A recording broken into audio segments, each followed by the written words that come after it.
As the man was cleaning his ear, something strange happened. The ear pick had unknowingly gone in too deep and got stuck.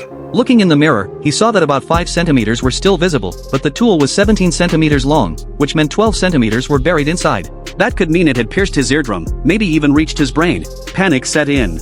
He quickly tried pulling it out, but even a slight tug caused searing pain. It was clear brute force wouldn't work.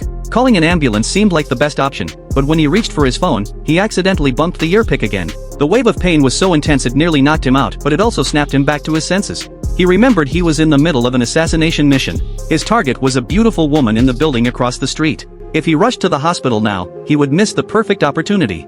He hurried to check the scope, but again nudged the ear pick, driving it even deeper. Without resolving the ear pick situation, he couldn't aim properly. As he was overwhelmed by chaos in his mind, a knock suddenly came at the door. He rushed to close the curtain, but the door swung open. It was a woman he had flirted with earlier that day. They had agreed to discuss life that evening. But if she saw the ear pick in his ear, she'd surely laugh at him. Wanting to save face, he tried to get rid of her with fake composure.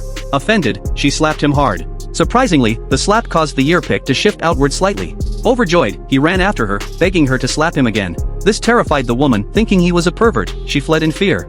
Left with no choice, the man returned to his room. He decided to deal with the target across the street first. But the woman hadn't appeared yet. His thoughts spiraled again. What if he just pushed the ear pick all the way in and tried to pull it out the other side? He gently pushed it further and felt no pain. Encouraged, he pushed deeper, enjoying the odd sensation. Before he knew it, the entire ear pick had disappeared into his ear.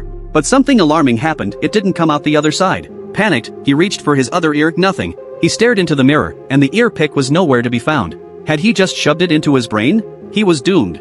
Frantic, he shook his head, but nothing helped. Just then, a light flicked on across the street. The woman had appeared. This was the perfect chance to strike. He unlocked the safety on his sniper rifle. Just as he was about to pull the trigger, the woman turned around and smiled gently in his direction. Startled, he quickly turned away. But in the mirror on the door, he saw something surreal. The ear pick was slowly emerging from his nose before falling to the ground. Instantly, all his anxiety vanished. Watching the woman smile and walk away, he didn't feel tense. Instead, he felt strangely calm and joyful.